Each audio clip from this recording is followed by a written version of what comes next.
So maybe let's turn back on the question. What is the responsibility of a leader? And often what we saw, what I see, is it is understood only or mostly as the vertical or functional responsibility, which is already a lot of work to do, right? If you're the head of marketing or the head of something, you already are kind of hired for that normally. So even talking about working contracts, by the way, and then I mean you're busy in doing your stuff. So this then often leads to discussions in leadership team meeting, which, from my understanding, are kind of staying quite operational. So it's about tactics, obstacle removing, quick problem solving, budgets, and so on, which is all good and which is all needed. But what often, at least in my or in our view, teams are missing out is this element of shared responsibility. Are teams talking enough together about what are our larger overarching goals and how can we accomplish them? How can we cross silos or cross departments? How can we co-create together? How can we not getting lost in translation in all the complexity and speed that we need? And how do we control and steer this? And maybe not with the old notion of controlling and steering, but maybe as a collective steering, as an organized, or even you could say a self-organized team. And there, this notion, what we found of shared team responsibility or shared responsibility, is often overlooked, or it is not clear how to do this.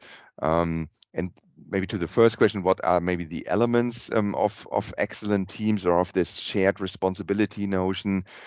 We did a little poll here also in social media, and you see some of the answers, but more profound, we looked in a lot of team success criteria, and also we went through all the high performing team models that are out there. Mark mentioned the Hackman model for team efficiency. We looked at Lencioni, Katzenback and Smith, and so on and so on. And we put our own practice and experience in this.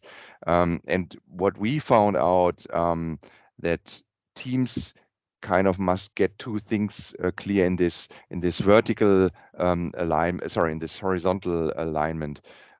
So they need to be clear on what needs to be achieved. So what are the overarching collective leadership tasks they have to do, and how do we get there? How do we get to team effectiveness? And I think happy to discuss, maybe not today, but I think this model could be usable for all sorts of teams and also maturity of organizations. But again, happy to discuss that.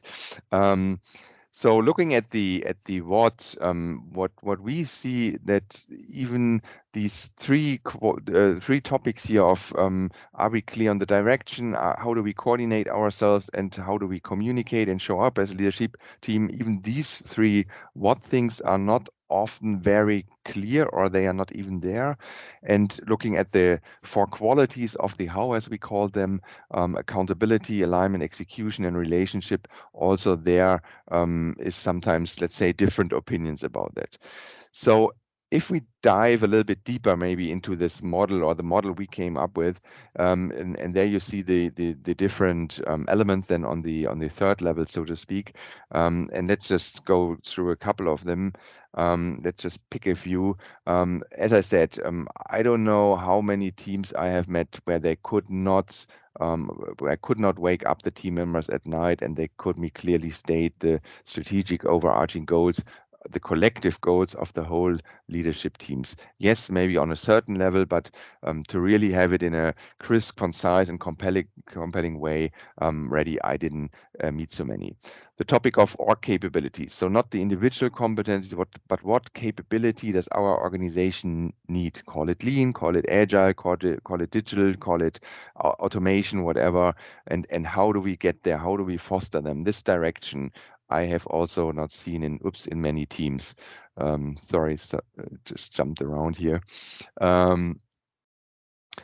Then also KPIs and finance, maybe finance the more easy one, but the KPIs or OKRs, however you call it, and I know there's a difference, but even that teams are not often very clear on how do we measure ourselves and how do we measure success, especially, and in this notion I mean the collective team success, right? Um, then the topic of coordination. Are teams really able to fix overarching topics such as resource conflicts? Do they know the key people and how to engage them, how to foster them, how to develop them? Do they know critical end-to-end value streams? And do they know the critical interfaces and do they act on them? So the coordination part would be that. And last but not least, on the what, the communication part. Do we speak with one voice as a leadership team, or do we decide something, or the manager decides something, the CEO, and then we all go apart, and then I speak with different voices to my team? Um, are we good in, and we had this here today, are we good in creating transparency, not only in our team, but in the whole organization? And what, how do we collectively do this? I think that's the question, and not again individually. I in my silo create this kind of transparency, and the other one creates this kind of transparency. And last but not least, how do we show up as a leadership team? Is it always the manager, the boss, the CEO who says or who takes all the time in the all hands meeting, or are we really showing up as a cohesive team with different roles and different responsibility? And this question brings us then to the how. And I mean, certainly the what and the how is interwoven. While you work on the what, you also work on the how. And I had just a couple of weeks ago, I had a leadership team in Austria, and it was a new leadership team. So almost all members were new, and so they really were thinking, okay, how do we set up our topics? How do we set up everything? And we went kind of, the agenda was basically what you see here on the what side. But while we were working on the what, we were also living the how, so to speak. And with the how, very interesting in terms of outcome. Do we know what our team roles and team strengths are? And I mean, not the team role, I'm head of sales or head of marketing, but what is my role here in this leadership team? What am I good at? What strengths can I bring to the table? And where do others respect me, so to speak? What are the responsibilities in this team again? And how do we commit and how do we deal with performance levels if they are maybe different within the team? Do we openly discuss them? Do we give feedback to each other and so on? Second, alignment. How is our discussion and co-creation culture? What methods are we using? How open and direct are we? But also, how is our decision-making processes? And do we even take decisions if the manager is not in the, or the CEO is not in the room? Are we allowed to? Are we empowered? And yes, how do we still inform then the CEO? Third topic, execution. How good are the leadership teams themselves in problem-solving methods? Do they use the ones that the organization has, or not at all? Is it more a problem finding, or is it a solution finding process that your leadership or your team uses? And what about escalation processes? So not always, or could be conflicts, but how do you constructively deal with them as a team, or what's your method behind this? And last but not least, but I think we heard it also today, how do we as a team take timeouts? How do we socially really connect beyond the context of work? Not that you have to do it, but again, maybe it serves for discussion here. But how good do I know the other one? How trustful are we? And one great way to do this is, do we learn from each other? I think Mark also managed it. No, Regina, you said you set up some peer consulting, so to speak, in your leadership team. And I would agree, and science would agree, that this is a very important piece to do this. So, and this is kind of our leadership model, and what again, and we want to use it as a way to discuss things, or the team can use it to discuss.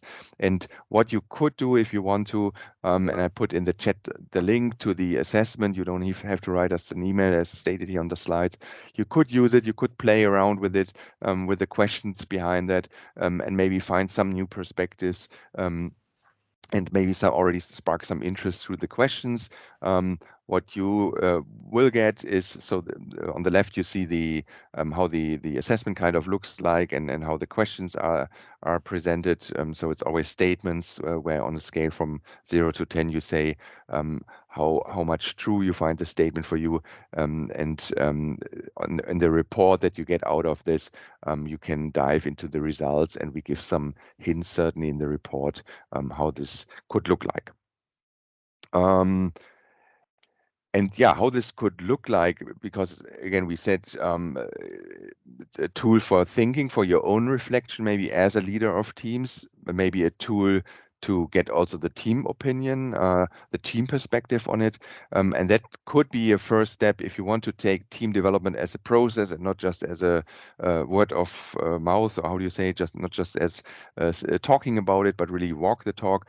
You could use this to kind of have this dialogue and this kind of assessment with your team, find out maybe some spots where you say really, yeah, we need to improve, or we want to look at them at least, and then together with us or supported by us or just by yourself, maybe come together for a classical team development offsite to create a clear path for team upgrade, and then something that we at least do with our clients, and what we strongly recommend, see team development as a process, not just as a one-time offsite. So how can you implement and sustain certain elements, certain things, certain reflection sessions, or Regina, as you did, kind of bring this into a process where you said it takes some time.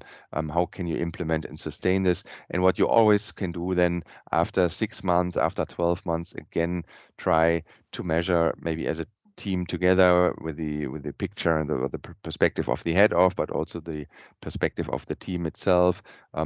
Did we make any progress? Are we fast enough? Are we performant enough? And so on.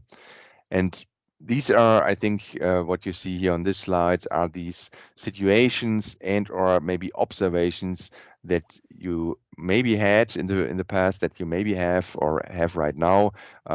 So, for example, Regina, if I get this right, you took over a new role, and maybe even new other players in your leadership team, right? So these are situations, and you did it as a pro, to think about, okay, how do I develop my team, and how do I also develop the functional responsibility and the individual on the team, but also what can I do to foster team development. And this brings me back to my statement, which I kind of always give by saying leadership is a profession. It's multi-level. It's crazy. You have to be a lover of team dynamics, psychology, sociology, and so on.